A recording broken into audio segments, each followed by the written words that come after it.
back to the UHC World Cup 2024, my single solitary viewer. We've had some action-packed episodes already, and there's more action to come.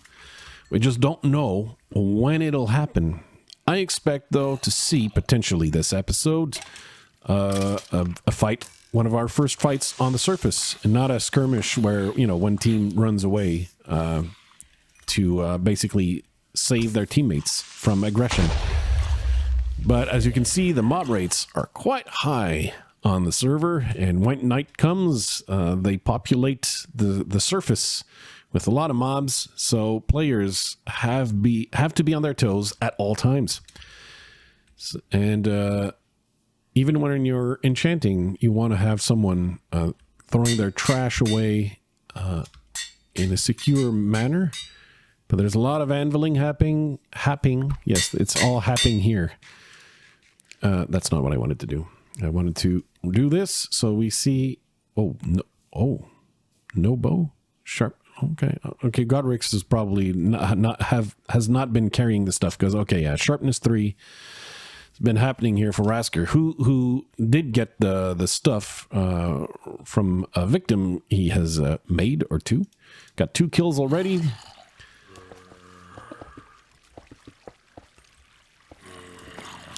Our first representative of Japan actually is smartly blocking himself away from the mobs in order to better tackle them and maybe find better loot. But it's like when you have the witch hanging around, you're like, well, you know what? I'm gonna go somewhere else, see if there's some more interesting things. And taking care of business. I'm always wondering.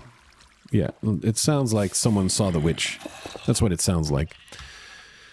Remy on the surface.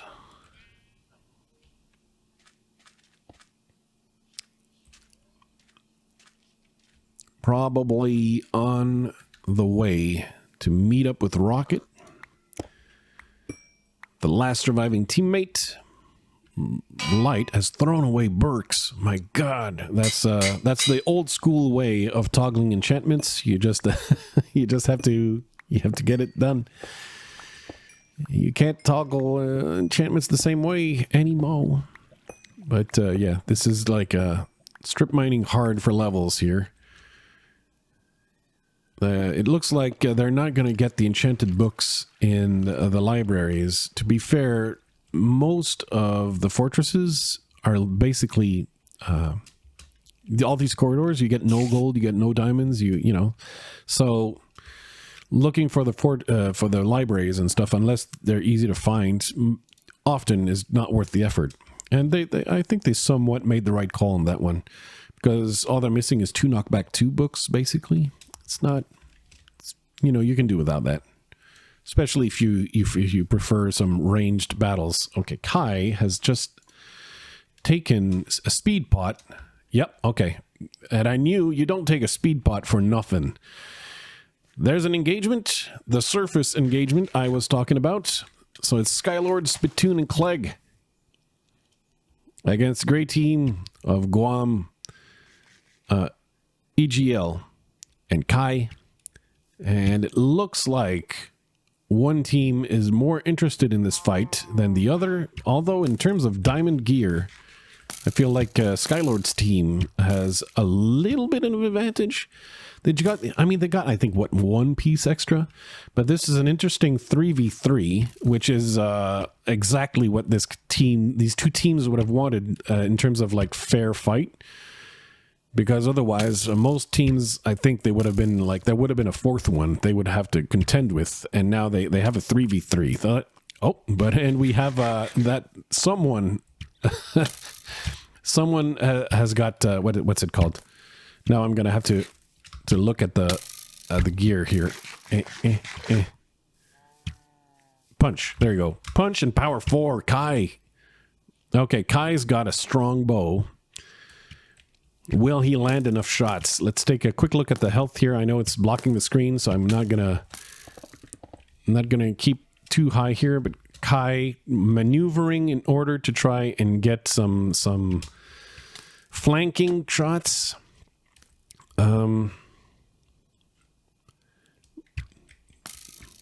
because I think he really wants to get the punch and it to work in his favor. And it kind of does. Spittoon going for the melee here, and EGL with the save here. Because I think he understands that. Oh, Josh might made a tactical mistake here. Spittoon, being full diamond, I think figures his advantage is probably in rushing. And maybe he's thinking, I don't have the ping for like the best bow battles. So he's being pretty aggressive with the rushes, and it's working for him, generally speaking. They just have to coordinate as a whole team a little bit better, but I think that kind of, generally speaking, that applies to both sides. EGL is really actually playing support pretty well here for his teammates,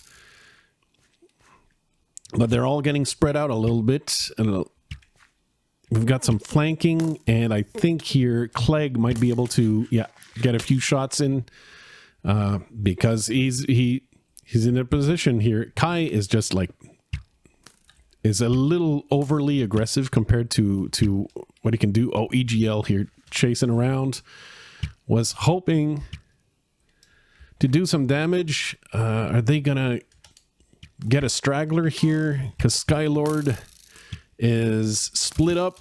So if Guam actually flanks here, yeah.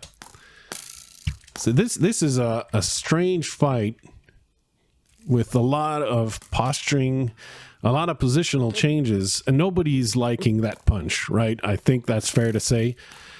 But there's a lot of walling, but a lot of maneuvering to flank around and get those shots from the side. So there's a lot. The players keep switching their targets, and they have a really good capacity here to change targets to find a more opportune situation here. Just like EGL has just done right there. And now forcing Clegg basically to take account of his position when they were trying to actually target a teammate of his, right? Kai is low health, and I think he might be out of healing. And have to check real fast. But yeah, that is a out of healing Kai. And on orange team here, there's basically two players who are one hits. Skylord and Spittoon are really low. Forcing Clegg to, I mean, he tossed some gold on the ground, but that hasn't been picked up. Spittoon has to basically endanger himself to go get it, which he just did, but that was a risky thing. And Clegg now basically low health as well. I just missed a death right here. My bad. So basically Spittoon really pulled one through here, but this fight is draining everyone. It's very difficult, and I think, is Skylord making a power move here? He's got to trust that Clegg was just shot. Spittoon is really far away. Skylord is done right there. That is over. That is over. Oh, that is unfortunate. When you die because you missed your MLG water bucket. So, the final survivor, and now all alone, is Cypher Kai, who is going to have to use this time to, collect the best pieces of gear. Basically have a best of in his inventory, collect the heads, go down, and try to make as many golden heads as he can carry. We've got an Iron Man as well. It's Greeples, maybe. Maybe. I'm not sure. I didn't see the official announcement. Maybe that's fake news in chat. Sometimes people mean that. Yeah. So that encounter, I was saying a 3v3 could have been basically the fairest fight for these teams, but now that the fight is over, Kai is in a situation where pulling off the victory in the end is going to be extremely difficult, because there's still 3 teams of 4 that are left. And I will say the teams of 4, generally speaking, after a fight like this, are in a better position to come up with the W here. That was, though, one of the like the most interesting surface fights I've seen in a while in terms of bowing, because there was a lot of positional changes. There were some momentum changes, strategy changes. There were somewhat failed initially, some rushing attempts. But I mean, sometimes you have to try these things, right? You have to try various techniques when things are not going in your favor. You have to change something, right? If it's not working, you have to change something.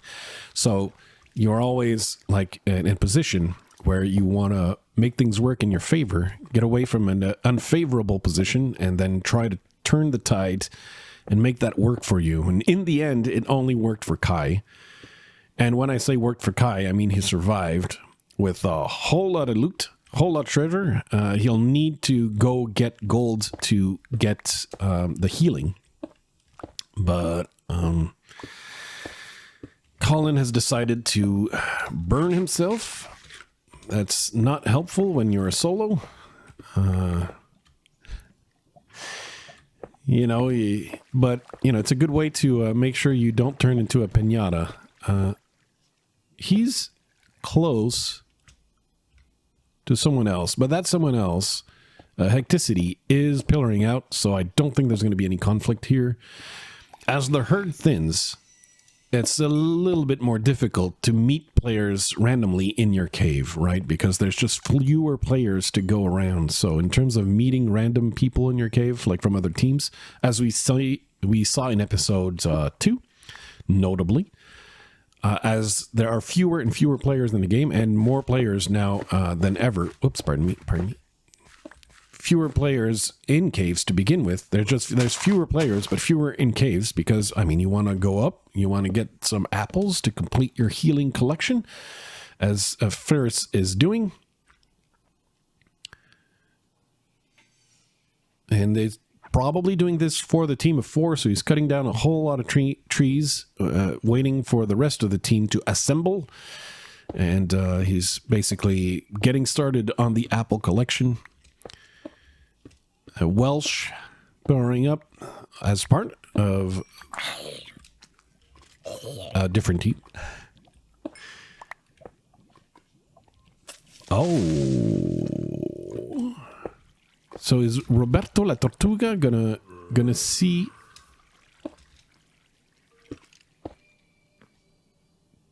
Tim Tom? Did Bobby see him? I think he has, but he's going to have a tough time tracking him because this mineshaft is in such a terrible situation. Oh, and Bobby's going to have to block these spiders, possibly giving away his location. Because Tim Tom just saw the spiders, and now this is like oh, this is terrible to navigate. Does he know that there's a spider right there? I think he might have to let his prey go or strip mine to him. And if he does that, he's gonna get heard. Right? Tim Tom is staircasing.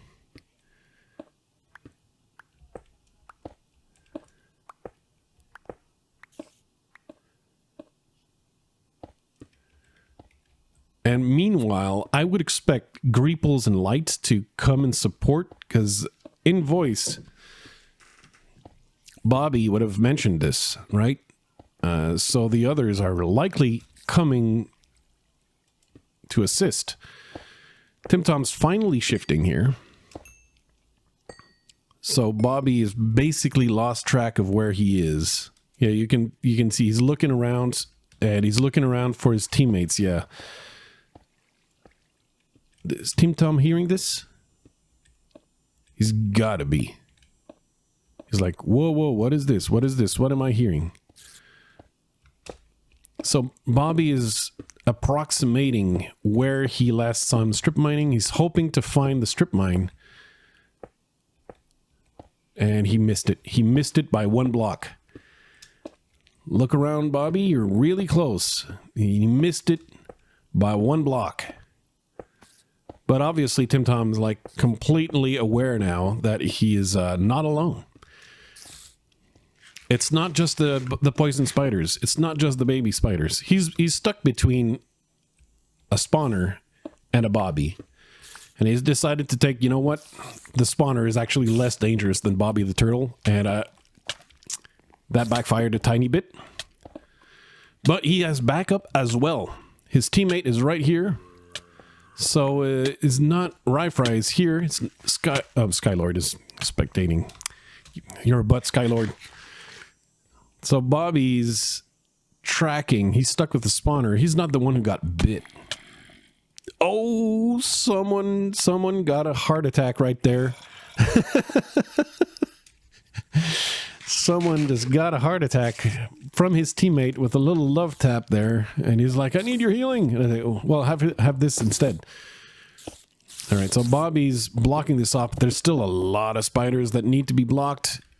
Does he know where they are? He's going to make contact. Eye contact has been made. We've got some flame going on because as you shoot through a lava flow, that burns, and both sides are using this.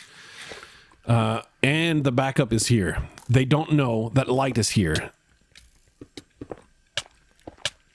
Yeah, Tim Tom's done. Light came in. Yeah, light came in.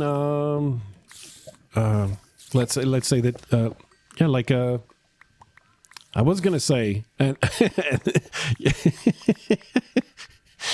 I was gonna say something, you know, too colorful for YouTube about coming in the back there.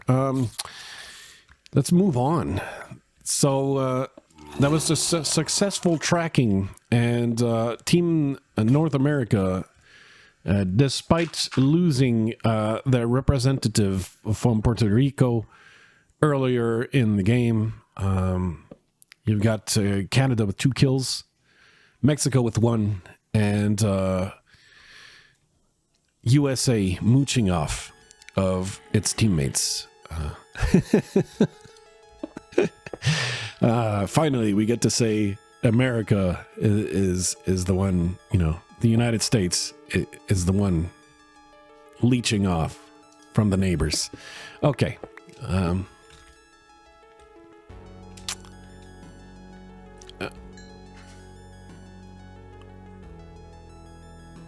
So Shimamura has become a solo.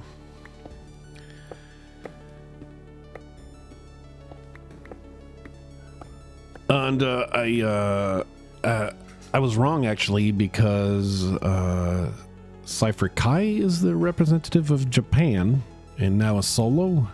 So Shimamura Uzuki is where's his team?